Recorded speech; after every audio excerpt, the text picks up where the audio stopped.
দুনিয়ার ব্যাংক, আমি মরে গেলে তো এটিএম বুথ বন্ধ হয়ে যাবে। আপনি কালকে মরেন, পরশু থেকে কি আপনি কবর থেকে এটিএম কার্ড দিয়ে আর টাকা তুলতে পারবেন? আপনার অ্যাকাউন্টে আপনার সাইন ছাড়া টাকা কি উঠবে? আপনি চলে গেছেন। কিন্তু আল্লাহর ব্যাংকের এটিএম বুথ চালু হবে কবরে যাওয়ার পর থেকে, ঠিক কিনা জোরে কথা বলে। এজন্য কবর প্রতিদিন বলে ওয়াতাজমাউল মালা আলা যাহরি ওয়া তানদিমু ফি বাতনি, তুমি আমার পিঠের উপরে দাঁড়িয়ে দাঁড়িয়ে মাল জমাচ্ছ, তুমি অবশ্যই আমার পেটের ভিতরে এসে এই জমানো টাকার জন্য আফসোস করবে। মসজিদ বানানো বড় কথা নয়।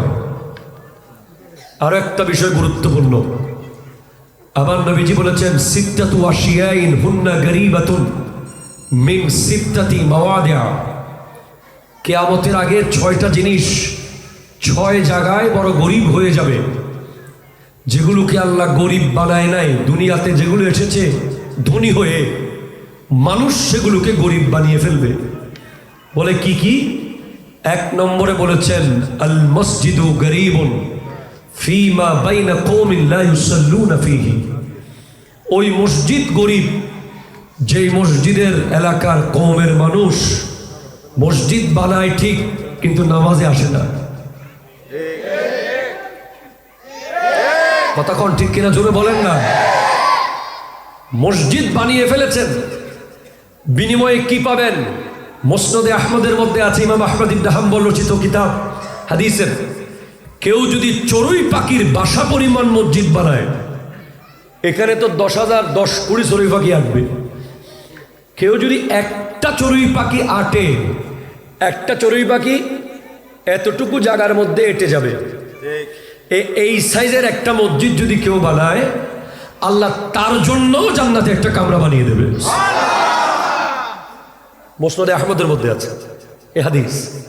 তো চড়ুই পাখির বাসার পরিমাণ জায়গায় কি মানুষ নামাজ পড়তে পারবে? বলে না।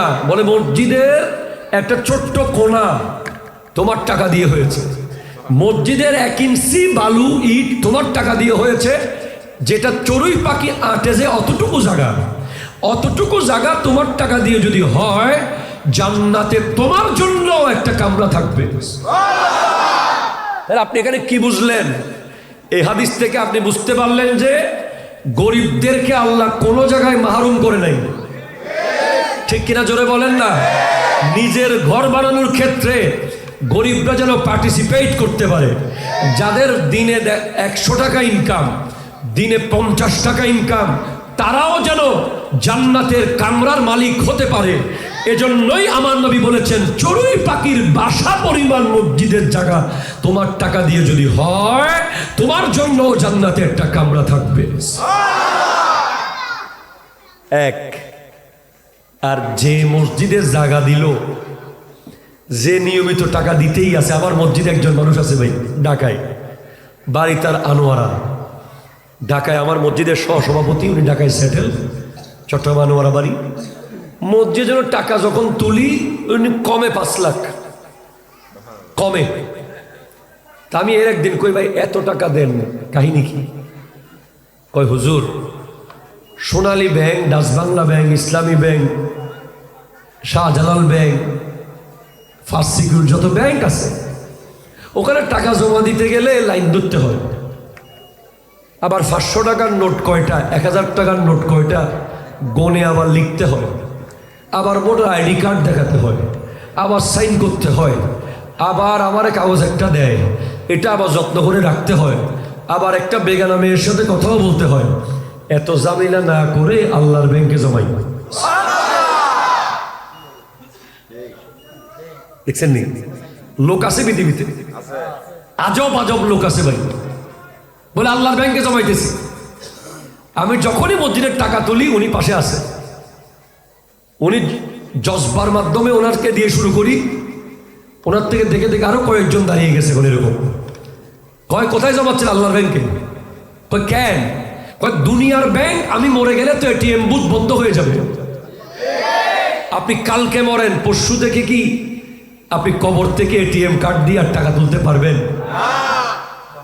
আপনার অ্যাকাউন্টে আপনার সাইন ছাড়া টাকা কি উঠবে? আপনি চলে গেছেন।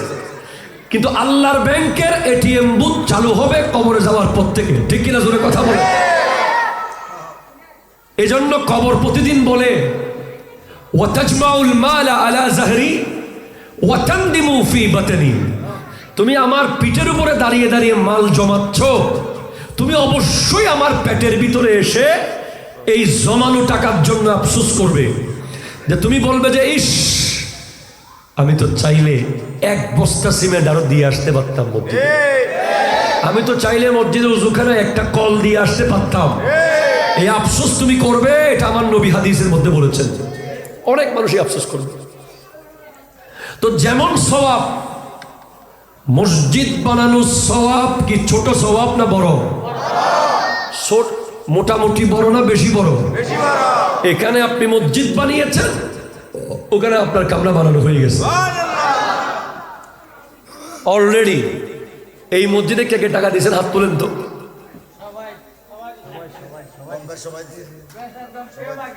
এক টাকা দিয়েছেন, এক টাকা কে কে দিয়েছেন হাত তোলেন। একের উপরে যা দিয়েছেন তা থাক, আবার তোলেন। এতাকিন কামরা আল্লাহ বানিয়ে দিয়ে জান্নাত। আমি চ্যালেঞ্জ করে বলতে পারি ইনশাআল্লাহ, আমার নবীর হাদিস কখনো ভুল হতে পারে না। আমার নবী যা বলেছেন তা হবেই হবে, ঠিক কিনা জোরে কথা বলে। যতগুলো হাত এখন উঠছে এরা সবার জন্য জান্নাতে কামরা রেডি হয়ে গেছে। এবং যারা এখনো দেন নাই, দেওয়ার জায়গা এখনো আছে।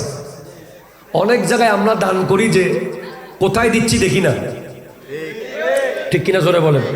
মনে মনে সন্দেহ লাগে, কারে দিলাম, কোথায় নিল, কি করলো, কে খাইলো। এখন আপনি নিজে বলবেন যে এসে ও গ্রিল্লি নাই দি ফেলে, গ্লাস নাই দি ফেলে, লাইট নাই দি ফেলে, ফ্যান নয় কিনে দিস। টাকা দেওয়ার দরকার নেই, মাল দিলে হচ্ছে। কথা কোনো ঠিক কিনা জোরে বলেন। টাকা দিতে পারলে টাকা দেন, আর যদি টাকা দিতে মন না চায় আপনি মাল কিনে দিয়ে দেন। আপনার ঘরে শীত ঢুকতেছে না, কিন্তু আল্লাহর ঘরে যেন শীত না ঢুকে দ্রুত ব্যবস্থা করতে হবে, ঠিক কিনা জোরে বলেন। এবার আরেকটা পিঠ, মুদ্রার আরেক পিঠ।